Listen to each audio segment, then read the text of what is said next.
एकाग्रता है, ध्यान भी एकाग्रता है, समाधि भी चित्त की शून्यता है। तो मतलब देखिए अभी चित्त में आपको ये पता चल रहा है कि सवितर्क है, सवितर्क का अपोजिट निर्वितर्क है, सविचार का निर्विचार है, ठीक है, आनंदानुभव में चार है, ठीक है। तो ये आपको पता चलता है, तो इसको संप्रज्ञात कहते हैं, मतलब इसका ज्ञान होता है, ज्ञात होता है। और एक होता है असंप्रज्ञात, जब निरुद्ध चित्त आपका हो गया, चित्त की वृत्तियां निरुद्ध हो गई, तो उसमें आपको ज्ञात नहीं है, उसको निर्वीत है। फिर उसके बाद आपको कोई चीज प्रकट नहीं हो, जैसे बीज को जला दिया आपने, भून दिया, भुने हुए बीज के तरह सदिश चित्त हो जाता है, तो उसमें क्या होगा, उसमें फिर कोई वृत्ति उत्पन्न नहीं होगी। जैसे कोई भुना हुआ बीज फिर से अंकुरित नहीं होगा, लेकिन अभी इन समाधियों में अंकुरण होगा, क्योंकि अस्मिता में मतलब आप अपने आप को जान रहे, वहाँ अपने आप को जानने की भी स्थिति आपकी नहीं होगी, क्योंकि बूंद समानी समुद्र में सो के धेरी जा। तो ये कह रहे हैं कि जब आपको आपकी साधना करते करते अहंकार से उठ के आप महत्तत्व तक आते हैं, तो उस समय आपको पुरुष की भिन्नता का ज्ञान हो जाता है। तब क्या होता है, तो कहते हैं तब स्वामी भाव, यहीं से हम लोग कहते स्वामी जी आए हैं। स्वामी मतलब, स्वामी का मतलब हो गया वो आदमी, वो स्वामी हो गया। अब वो चूंकि स्वामी भाव और सर्वज्ञ भाव, सर्वज्ञ भाव, ये भाव तब बनता है जब आप इस स्थिति में आ जाते हैं और पुरुष की भिन्नता को जानते हैं। ये है सूत्र नंबर आपका 49वां, ठीक है सर। इसमें सर सवितर्क और सविचार एक ही है, नहीं अलग अलग? अलग अलग है। तो फिर निर्वितर्क, सवितर्क को जब देखिए, ये सवितर्क जब शब्द अर्थ और ज्ञान, ठीक है ना, जब तक होता है तो सवितर्क है। हाँ ना, नहीं सवितर्क स्थूल पर ये ध्यान में कितना ही अंतर है। स्थूल पर शब्द अर्थ ज्ञान का अनुभव होगा किसी स्थूल पर, तो वो सवितर्क है। तो जाहिर सी बात, वो स्थूल आपसे अलग होगा, ठीक है। लेकिन जब सूक्ष्म, यही शब्द अर्थ ज्ञान सूक्ष्म पर हो जाए, सूक्ष्म में भी तो आपको ज्ञान होता है कुदरत का, तो ये क्या हो जाएगा, सविचार। नमस्कार, ये सविचार हो जाएगा। स्थूल होगा, पढ़ेंगे तो क्लियर हो जाएगा, पहले का पढ़े इसलिए आप लोग भूल रहा है, ठीक। तो ये शब्द अर्थ ज्ञान स्थूल पर हो तो सवितर्क, और शब्द अर्थ ज्ञान अगर सूक्ष्म हो तो सविचार। आनंदानुगत समाधि में होता है कि आप कहते हैं कि मुझे बहुत आनंद आया, आनंद की अनुभूति होती है, तो आनंदानुगत समाधि हो गई। अस्मितानुगत समाधि में आपको अपने होने का पता चलता है, आनंद भी शून्य, आनंद से भी ऊपर चले जाते हैं आप, तो सिर्फ आपको अपने होने का पता चलता है, कुछ भी नहीं होता, ठीक है, लेकिन अपने होने का पता चलता है। तो इसी स्थिति को ये यहाँ स्वामी भाव और सर्वज्ञ भाव की स्थिति होती है, मैंने इसमें ये इसमें हो जाता है, ठीक है। पुरुष की भिन्नता 49वां सूत्र। अब 50वां पर हम लोग आते हैं। 50वां है तद्वै राज्ञादपि दोष बीज क्षय कैवल्यम। अब यहाँ पर कैवल्य परिभाषित हो रहा है कि उस उपयुक्त सिद्ध में भी वैराग्य होने से दोष के बीज का नाश हो जाने पर कैवल्य की प्राप्ति होती है। अभी दोष बीज है, क्योंकि आप कहाँ आए हैं, यहाँ तक, इसमें दोष बीज है, क्योंकि इसमें प्रकृति और पुरुष दोनों के गुण विद्यमान हैं। ये प्रकृति का क्या है, विकृति है, ठीक है। अभी प्रकृति शुद्ध है, यहाँ पर समतत्व है दोनों में, यहाँ विकार हो गया। विकार होने का मतलब दोष, विकार को दोष कहते हैं, तो दोष वृत्ति इसमें आ गई। तो दोष वृत्ति होने की वजह से स्वामी भाव और सर्वज्ञ भाव हो रहा है। जब ये दोष वृत्ति का भी क्षय हो जाए, यानी इस दोनों भावों से भी वैराग्य हो जाए, बहुत ऊंची बात है, बहुत मैंने चूंकि है अनुभव की बात, इसलिए थोड़ा सा आप लोगों को बुद्धि से समझने में तकलीफ हो रही होगी, लेकिन समझने की इशारे समझिए। तो ये जब इस भाव से भी जब मुक्ति होती है तब कैवल्य होता है। क्योंकि अभी कैवल्य क्यों नहीं है, क्योंकि अभी इन दोनों की एकता है ना, दोनों की एकता ही दोष है ना, नहीं समझ रहे।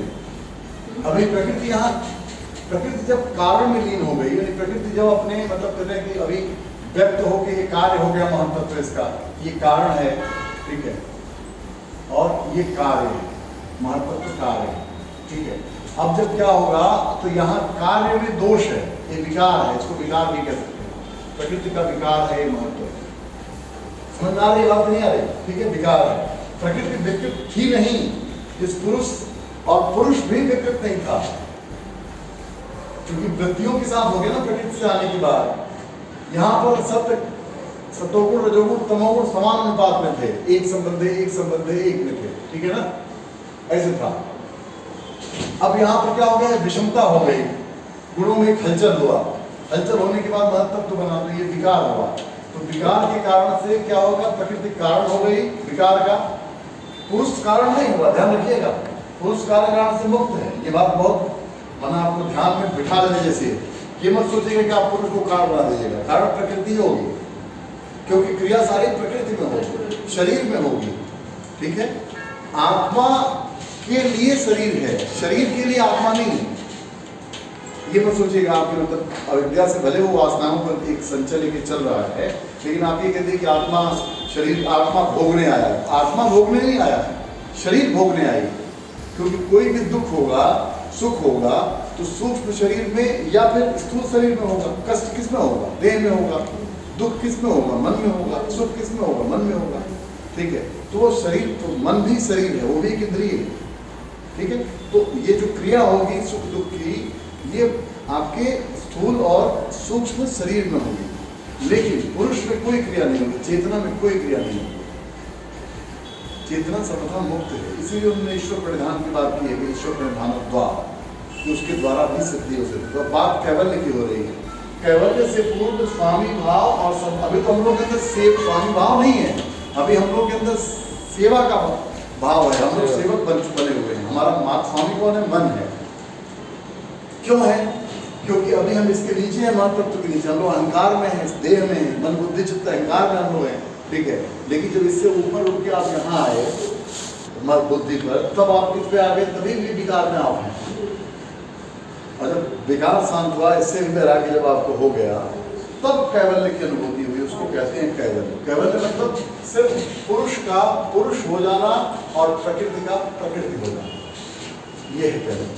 अभी क्या है, प्रकृति का विकृत हो जाना, प्रकृति के विकार को आप जानते हैं।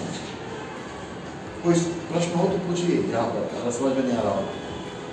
ये बिठा दो, स्वामी जी तो दिखवा दिया इनके लिए, मैं तो ये पहले और ये आई हूँ कि समाधि के भेद, अरे भाई तुम बहुत पहले पढ़ाया कर, ये ना ये सभी समाधि है, सभी समाधि के भेद, सभी भेद सभी समाधि में ही होगा। निर्वीज में क्या पता चलेगा आपको, सभी समाधि के प्रकार कह सकते हैं, सभी तर्क सविचार आनंद, इसके ही क्रम है अस्पताल में, सभी समाधि के प्रकार। हाँ, समाधि मतलब ये जैसे शुरू में आपको सभी तर्क का पता चलेगा, फिर और गहरी समाधि होगी तो सविचार होगा, और गहरी होगी तो ये प्रकार भी मत करिए, ये स्टेप है। जैसे जैसे आप बढ़ते जाएंगे, अंत में आप जानकारी लेवल तक यहीं तक पहुंचेंगे, अस्पताल में अंतिम चरण होगा। नहीं, जानकारी का अंतिम चरण तो ये नहीं है, मूल चरण तो निर्वीज का है, जहाँ आपको बताइए, अब आप कुछ बताइए नहीं आपको। निर्वितर्क समाधि किसमें आएगा?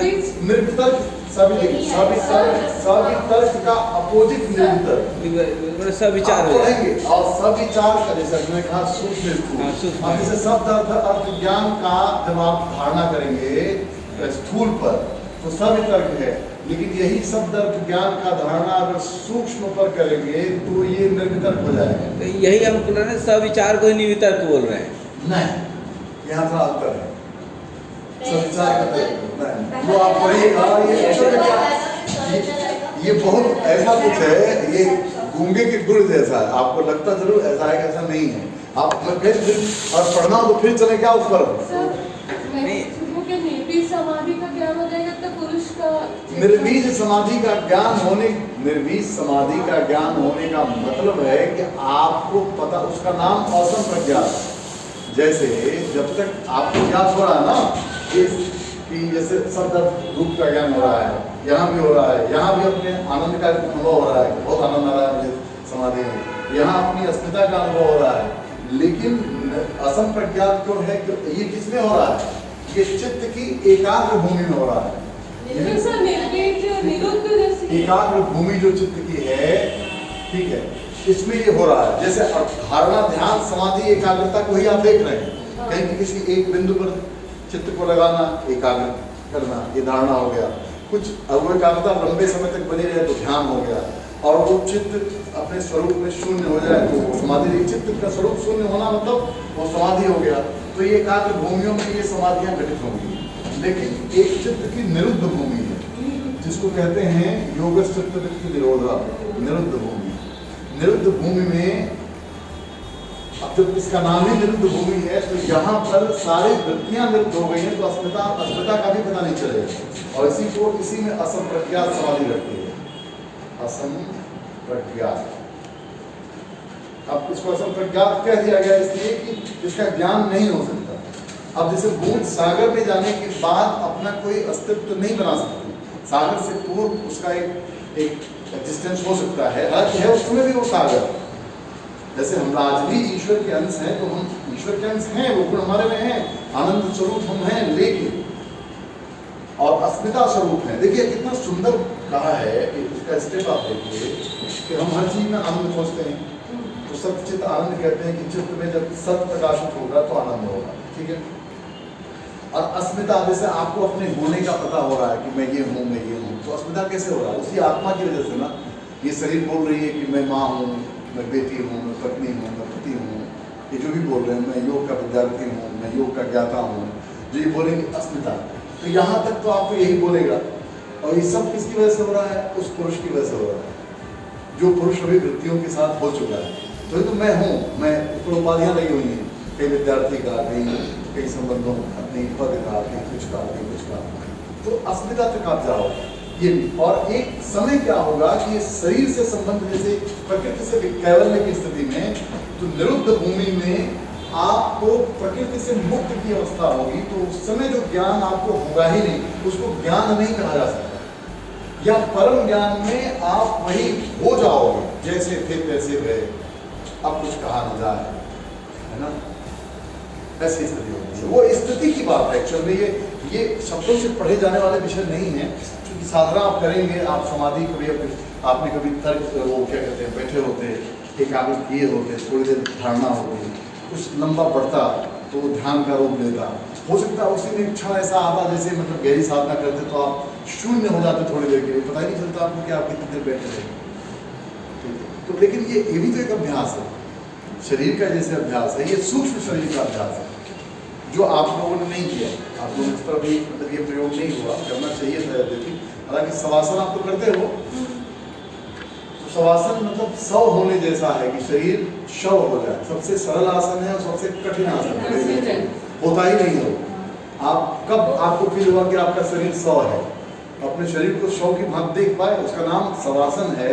इसका मतलब ये होगा कि आपका शरीर शव है, ये आपको पता चले। खैर, और इससे आगे बढ़े तो निरुद्ध भूमि और समाधि मतलब आप उलझे। अब अपनी बात आती है इस पर, क्योंकि आज हम लोगों को वो पढ़ना है, क्या कहते हैं, कैवल्य, ठीक है, कैवल्य और सिद्धियाँ। अब मैं आपको फटाफट से बता रहा हूँ कि मैं भाई मुझे याद है सारा कहाँ क्या है, लेकिन अब जब ये सर्वज्ञ, और देखिए मूल रूप से क्या होता है, एक व्यक्ति के अंदर इच्छा होती है कि मेरे अंदर स्वामित्व आए, ठीक है, तो ये सर्वज्ञ और स्वामित्व भाव आता है यहाँ पर। लेकिन ये भाव भी, जैसे यही है ना सर्वज्ञ, यही ना अहंकार को बनाने वाला है, तो सर्वज्ञ हुआ कि नहीं हुआ, यही ना आकाश को बनाने वाला है। कौन है ये? यही बनाने वाला है। तन्मात्राओं को बनाने वाला यही है, पंच महाभूतों की रचना यही कर रहा है। तो जब ये कर रहा है तो जाहिर सी बात है कि ये स्वामी है उसका, उसकी प्रकृति तो ये हो गया, अहंकार की प्रकृति हो गया, तन्मात्राओं की प्रकृति हो गया, आकाश पंच महाभूतों की प्रकृति हो गया, ठीक है, क्लियर हो। तो सर्वज्ञ और स्वामी भाव इस बुद्धि का, लेकिन ये बुद्धि वो बुद्धि नहीं है मन बुद्धि चित्त अहंकार वाला, ये शरीर से अलग वाली बुद्धि है। अभी शरीर बना नहीं, आप यहाँ शरीर नहीं बना है, ठीक है ना। ये स्थिति में शरीर आपने छोड़ दिया, कह सकते हैं, अब आपकी यात्रा ऐसी हो गई कि शरीर तो सर्वज्ञ और स्वामी भाव तक आप आ गए कि मैं ही हूँ। कहते ना कि एक ऐसा अनुभूति होता है कि इसमें पूरा ब्रह्मांड में से बुद्धि को होगा कि मैं ही तो हूँ, सब में व्याप्त हूँ, पशु पक्षी पेड़ पौधे सब मेरे में है, सब में भगवान जो रूप विराट दिखाते हैं, विराट हो जाते हैं। यहाँ अपने शरीर को मतलब की अनुभूतियों से, सीमित अनुभूतियों से हटके विराट की अनुभूति आपने की। अब इससे भी जब वैराग्य होगा तब होगा कैवल्य। केवल बहुत बहुत अलग अवस्था है केवल में, ठीक है। तद्वयी लिखा ना कि तद्वयी राज्ञात अपि, उस उपयुक्त सिद्धि में भी वैराग्य होने से, यानी स्वभाव स्वामी भाव में वैराग्य होने से दोष के बीज का नाश होता है। जो दोष था, ये दोषी था ना कि प्रकृति दोषपूर्ण हो गई थी, विकृत हो गई, तो दोष का नाश होता है। और जब प्रकृति का दोष का नाश होता है तो कैवल्य होता है। अब इसमें थोड़ा आगे देखते हैं। लोक लिखा है उन्होंने, ये है 51वां सूत्र, स्थान्युक्त निमंत्रणे संगमयाकरणम पुनरिष्ट प्रसंगात। इसका अर्थ ये होगा कि लोकपाल देवताओं के बुलाने पर न तो उनके भोगों में संग राग करना चाहिए और न अभिमान करना चाहिए, क्योंकि ऐसा करने से पुनः अनिष्ट होना संभव है। अब ऐसी स्थिति में आने पर आपको कई तरह की सिद्धियां या देवता लोग प्रलोभन देंगे, ऐसा इनका कहना है, क्योंकि तो उसमें आपको राग वाग नहीं करना चाहिए, नहीं तो फिर से आपका पतन हो सकता है, क्योंकि अभी अभी तो आप उस स्थिति में आए हैं, है ना।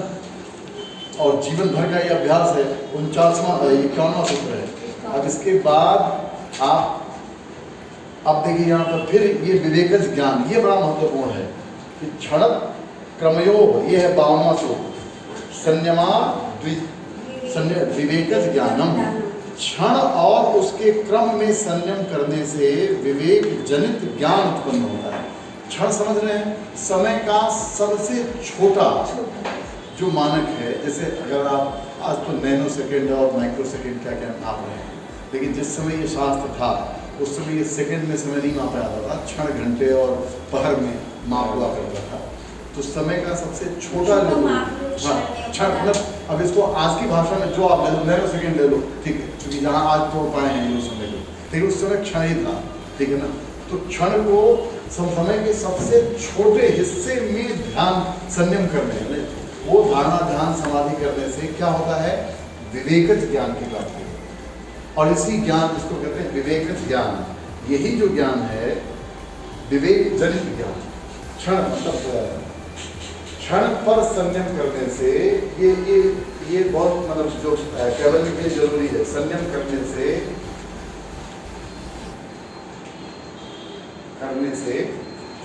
विवेक जनित ज्ञान,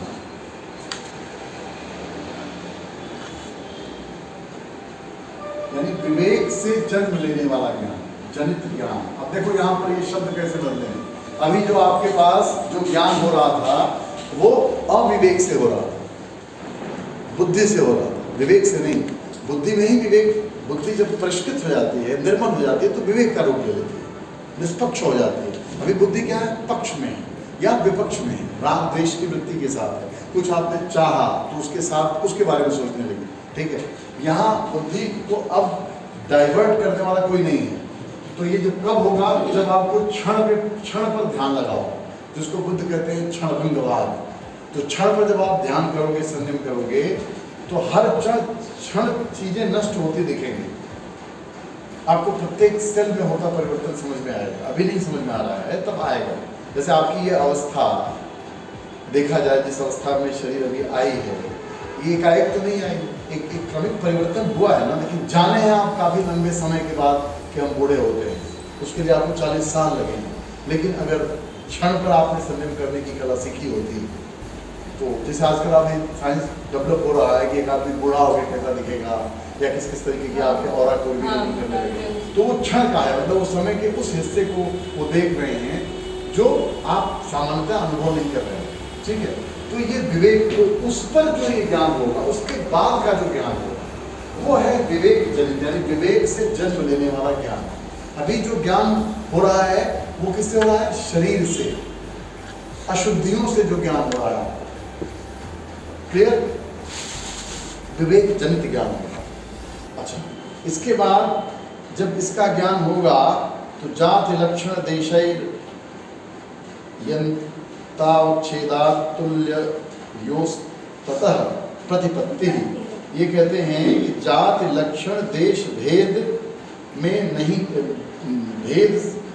देश भेद से भेद नहीं किया जा सकता। इस कारण जो दो वस्तुएं एक सदिश प्रतीत होती थी, उनके भेद की उपलब्धि उस विवेक से होती है। दो वस्तुएं जो एक जैसी प्रतीत होती थी, उनके भी भेद की स्थिति आपको समझ में आती है। जैसे जो कहते हैं कि मिट्टी और सोने के बीच का भेद, कहते हैं कि सोने को भी मिट्टी की तरह देखने की दृष्टि यहाँ से आती है, विवेक ज्ञान से। सोने में भी क्या है, मिट्टी में भी क्या है, परमाणु लेवल पर आप जाओ, क्षण के लेवल पर जाओ, पदार्थ। वैसे अगर समय का आपने क्षण मापा तो समय क्या, समय जानते हैं क्या है? समय किसे कहते हैं? समय कहते हैं कारण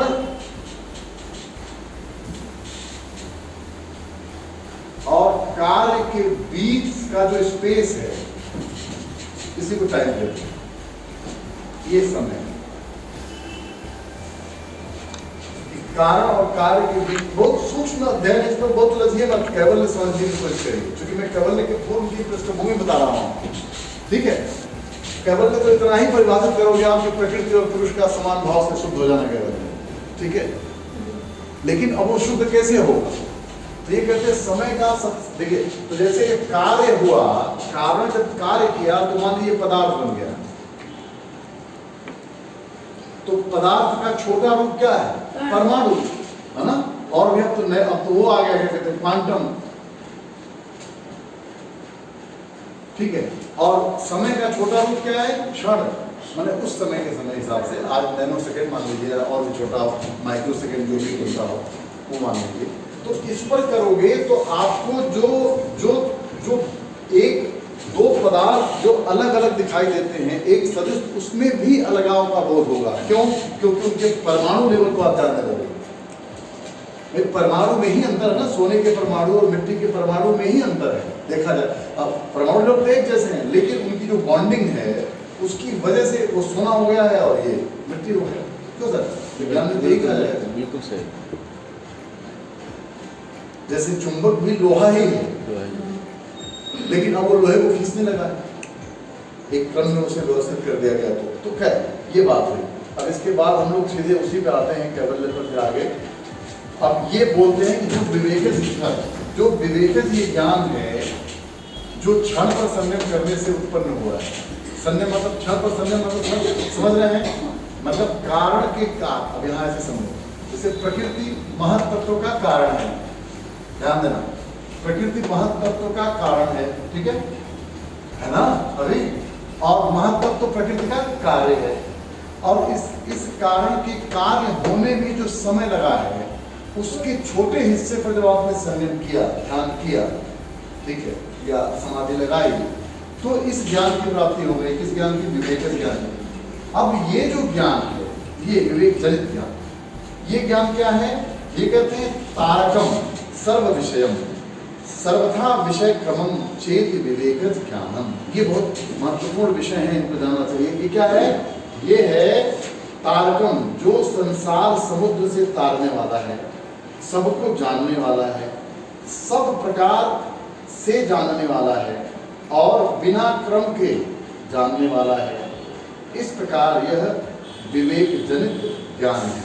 विवेक जनित ज्ञान कैसा है? कोई पूछे अगर आपसे तो क्या कहोगे?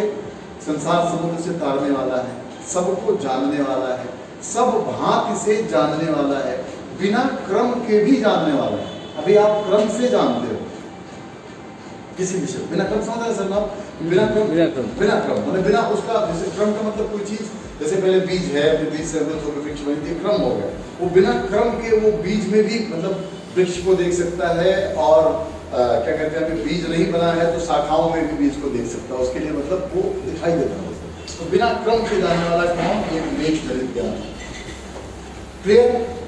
अब यही विवेक जनित ज्ञान से क्या होगा आगे? ये केवल क्लियर हो रहा है। सप्त पुरुषयो शुद्धि साम्य कैवल्यम। अब देखो यहाँ पर ये बात कह रहे हैं कि बुद्धि और पुरुष, यानी बुद्धि कौन? ये महत्व, इसको कह सकते हो महत्व। और प्रकृति का कार्य है तो कारण प्रकृति है, तो ये दोनों समान भाव से शुद्ध होते हैं। अभी तो यहाँ शुद्ध है ये महत्व बुद्धि, यहाँ समान भाव से साम्य कहते हैं। क्या? बुद्धि और पुरुष दोनों की जब समान भाव से शुद्धि होती है तब कैवल्य होता है। एक कैवल्य की परिभाषा। लेकिन होता किससे है? विवेक चलित वेदांत। क्लियर? कैवल्य समझ में आ गया? अगर कैवल्य समझ में आ गया तो आप इसके बाद सिद्धियां पढ़ते हैं। चलिए इसको मिटाते हैं। कोई समस्या मैडम? ठीक है, चला। लेकिन शरीर की नश्वरता का पता किससे चला? मन से चला। तो मन को नष्ट करने का उपाय क्या है? कि मन के स्वभाव के विपरीत कर्म करो। मन का स्वभाव क्या है? चंचलता, कहीं नहीं लगता। तो अगर आप लोग कुछ मत करिए, थोड़ा सा अभ्यास बढ़ाइए, 10 मिनट, 15 मिनट, 20 मिनट, आधे घंटे, 1 घंटे, आप देखिए आपका जीवन कैसे बदल रहा है। आपको खुद ही समझ में आएगा कि आपका होश सद रहा है। बुद्ध एक ऐसे व्यक्ति थे, वो कहते थे कि अगर तुमने अपनी श्वास को भी बिना जाने ले लिया, मतलब बिना तुम्हारे होश में एक सांस चली गई, तो वो पाप होगा। बुद्ध का कहना ये था। इतना गहरा होश। बुद्ध चलते थे तो उनको, हम लोग तो बेहोशी में चलते हैं ना, पाँव तरता तरता चलते जा रहे हैं। वो कहते एक एक पैर पर आपका ध्यान आना चाहिए कि पैर कैसे उठ रहा है, कैसे फिर जमीन पे आ रहा है। फिर आपका मन कहाँ भटकेगा विषय में? आप बताओ मुझे। पूरा टाइम आपका इसी में लगेगा। कौन सा विषय संसार का है आपके सामने कुछ भी लाया जाए, जाएगा ही नहीं वो, क्योंकि हर पल उसमें अभ्यास का आप क्या होंगे? फिर स्वामी होंगे उसके। फिर आप जहां लगाओगे वहीं लगेगा। एक बार की बात है कि आनंद मतलब सोया हुआ था, बुद्ध ऐसे लेटे थे रात को, ऐसे लेटे और जैसे लेटे वैसे ही सुबह उठ गए। तो आनंद ने पूछा कि भक्ते, आपको मैं पूरी रात जागता रहा, देखता रहा कि जैसे आप लेटे थे वैसे ही उठ के बैठ गए। तो बुद्ध ने कहा कि मैं अपने को सोते हुए भी देखता हूँ। इतनी गहरी उनकी साधना थी। हम लोग तो सोने में सब भूल जाते हैं, लेकिन कहते हैं कि मैं सोते हुए भी देखता हूँ। इसी को मतलब गीता में कहा, या निशा सर्वभूता नाम तस्याम जागृत, है ना। तो मतलब जो संयमी वहां भी संयम शब्द का प्रयोग हुआ है। जिस संयमी का मतलब आप लोग देखिए, यही धारणा ध्यान समाधि है कि वो आदमी उस समय भी जागता है जहाँ सारे भूत सोते हैं वहाँ वो जागता है, और जहाँ सारे भूत जागते हैं वहाँ वो सोता है। मतलब सारे भूतों के आकर्षण का जो विषय है वो उस पर कोई अपना प्रभाव नहीं छोड़ रहा। तो कैवल्य क्या है? प्रकृति और पुरुष की समान भाव से शुद्धि, क्योंकि शुद्ध होंगे तभी। अभी ये क्या हो रहा है? दोनों एक दूसरे से मिल करके, कहते हैं कि पानी और नमक दोनों मिल गए, तो फिर पानी भी नमकीन हो गया और नमक भी पानी हो गया कि नहीं हो गया? पहले पानी नमक नहीं था, अब यहाँ नमक पानी हो गया है, ऐसा हो गया। और पानी में नमक की अनुभूति हो रही है। अब दोनों को खोजो तो खोजते ही रहो, कहाँ खोज पाओगे? ठीक है, तो ये शुद्धि, इसको कहते हैं कैवल्य। अब अपन आते हैं जिसको 5 प्रकार की सिद्धियां की बात करते हैं। अब यहाँ तो कैवल्य की व्याख्या इन्होंने कर दी। विवेक ज्ञान से कैवल्य की प्राप्ति होती है। विवेक ज्ञान क्या है? सबको सब प्रकार से हर भांति से जानने वाला है, क्रम के भी जानने वाला है, बिना क्रम के भी जानने वाला है। और इसी, चूंकि ये जो ज्ञान है ये परम शुद्ध ज्ञान है, इसी ज्ञान से कैवल्य की प्राप्ति होती है। इसी ज्ञान से ये शुद्धता का पता चलता है। अन्यथा इसके ज्ञान के बिना जब ज्ञान आप यहाँ आते हो तो यहाँ पर अशुद्धि से ज्ञान होगा, प्रकृति और पुरुष के मेल ज्ञान। क्लियर? एक आप ये जानिए विपस्सना, जैसे कई बार अंतरंग भावों की वजह से शरीर में पीड़ा होती है, मन में पीड़ा होती है। भाव जगत में कोई ग्रंथि बनी है, तो विपस्सना जब आप करते हो तो शरीर से तो शुरू करते हो श्वासों से, लेकिन धीरे धीरे मन के पार फिर भाव जगत में आते हो, तो भाव जगत में वो ग्रंथियां टूटती हैं। बुद्ध कहते हैं कि सारे दुख का कारण तृष्णा है, कामना जिसे कह रहे तृष्णा कह रहे हो। हाँ, तृष्णा में जीर्णा वय में उजीर्णा, ये कहते हैं अपन भर्तृहरि। तृष्णा है तो तृष्णा कहीं गहरे में है। तो जब वो ग्रंथि टूटती है तो उस ग्रंथि से आने वाला जो प्रभाव है, जिसको असाध्य बीमारी कहते हैं, वो सिद्ध नहीं, साधा नहीं जा सकता, तो वो भी खत्म होता है। और ये जो गोयनका जी ने जिन्होंने विपस्सना सीख करके किया, ये एक्चुअल में बीमारी से प्रेरित होकर गए थे वहाँ, क्योंकि एक ऐसी बीमारी थी जिसका इलाज हो ही नहीं पा रहा था। जो गोयनका जी ने जिन्होंने विपस्सना पूरे दुनिया में फैलाया, अब तो नहीं रहे वो बर्मा में एक बहुत बड़े व्यापारी थे, और बर्मा में एक बहुत मंक था, तो उनका इलाज पूरी दुनिया में करा चुके थे, कहीं ठीक नहीं हुआ उनको। तो किसी ने कहा कि उस बौद्ध मंक के पास आप जाओ, उसके पास कुछ ऐसी स्थितियाँ जो ठीक कर देगा। तो पहली बार गए तो भगा दिया उसने, कहा कि तुम मेरे पास बीमारी ठीक, जाओ किसी डॉक्टर के पास, मैं डॉक्टर तो हूँ, पढ़ा दिया, कल तो नहीं सिखाया उसने, कहा नहीं उसके पास जाओ उसको प्रसन्न करो तब वो बताएगा। तो प्रसन्न किया इन्होंने साथ रखे, तो उसने साधना करवाई, माइग्रेन था इनके उच्चर में, गहरा माइग्रेन, सीवियर माइग्रेन, तो उससे वो बीमारी उनकी ठीक हुई। अब ठीक हुई तो फिर उन्होंने कहा कि मैं गुरुदक्षिणा में आप जो कहिए दूँ, तो कहा कि ये भारत की ही एक पद्धति है ध्यान की, जो महात्मा बुद्ध ने हजारों साल पहले की है, विकसित की थी, जो विलुप्त हो रही है, हो सके तो इसका प्रचार। तो उन्होंने फिर आया वो इगतपुरी में, फिर वो कितने 100 एकड़ में जमीन दिया, और फिर विपसना, आज तो विपसना केंद्र लगभग मतलब भोपाल में भी है, इंदौर में भी है, जगह जगह है, ठीक है। तो खोला उन्होंने। तो बुद्ध ये मानते थे कि जो जन्म मरण का जो चक्र है, वो चक्र इस तृष्णा की वजह से कि आपकी तृष्णा रह जाती है। तो जब आप लगातार सजग होते हैं और बार बार आपको नस्वरता, जैसे कहा ना कि क्षण पर संयम करने से, तो क्षण पर संयम करोगे तो बदलना ही तो जानोगे, और क्या जानो भाई। लेकिन प्रश्न ये आता है, जैसे कांटा चुभ गया, अब कांटे पे हम संयम कर रहे हैं, तो और दर्द बढ़ता है, जब तक कांटा नहीं निकलेगा दर्द कैसे नहीं, खत्म? बुद्ध यही कहते थे, जो आप कह रहे हो कांटा पर ध्यान करने तो का हमने कुछ इसका प्रयोग किया है, अच्छा वो और उल्टा ही हो गया। नहीं, वो थोड़ा सा कहीं उसमें त्रुटि, वो बुद्ध कहते थे कि तुम छोड़ो, कोई ज़्यादा पूछता था भगवान है कि नहीं, तो कहते कि तुम्हारे पाँव में कांटा चुभा है, कांटा तो निकाल ले पहले भाई, उसके दर्द से तो मुक्ति हो ले। अभी तुम्हें दुख है, ठीक है, तो तू परमात्मा खोजने चला है, दुख से तो मुक्ति पा ले, और दुख का कारण तृष्णा है, कोई ऐसा भाव है जो तुम चाह रहे हो, कोई कामना है, ठीक है। तो जैसे अभी आपसे मैंने कहा कि समय, क्या कहा मैंने कि सारा कुछ कार्य कारण कार्य का विस्तार है ना। अब सवाल ये है कि कारण कार्य के बीच की स्थिति को समय कहा गया है। स्पेस, टाइम स्पेस जो हम कहते हैं, जो बीच में स्पेस है, जहाँ पर कार्य कारण बन जाता है या कारण कार्य बन जाता है, ठीक है। कारण मतलब दृश्य अदृश्य कह लीजिए उसको, उसकी सामान्य भाषा में कहिए कि कारण अदृश्य है, जैसे प्रकृति अदृश्य है, लेकिन जब महत तत्व में आई तो दृश्य हो गई, ठीक है। अहंकार दृश्य हो गया, शरीर दृश्य हो गया, अभी तन्मात्राएं अदृश्य हैं, लेकिन जब पंचमहाभूतों में आई तो दृश्य हो गई, ठीक है। तो यही है कार्य कारण संबंध। तो वो कहते हैं कि तुम उस कारण को मिटाओ, तो कारण कब मिटेगा? जब तृष्णा मिटेगी, और तृष्णा कब मिटेगी? जब आपको संसार की व्यर्थता का, वैराग्य का मतलब त्याग नहीं है कि जबरन आप त्यागे हो, ये वैराग्य नहीं है। वैराग्य का मतलब ये था कि आपकी भोग वृत्ति ही समाप्त हो जाए, इसको कहते हैं वैराग्य। अब आपको सत्य दिखने लगा है, ज्ञान का प्रकाश, विवेक जनित ज्ञान में आपको ये पता चल गया है कि संसार का कोई भी भोग और भोग से मिलने वाला सुख स्थायी नहीं है। तो फिर क्यों हम उसके पीछे भागे? जैसे 500 रुपए को चलन से बाहर कर दिया गया, तो आज वो 500 रुपये किसी के पास नहीं है। 2000 रुपये की नोट चलन से बाहर होने वाली है, तो आप उसको बदल करके, और नहीं बदल पाएंगे तो व्यर्थ हो जाएगी, वो किसी काम की नहीं होगी वो।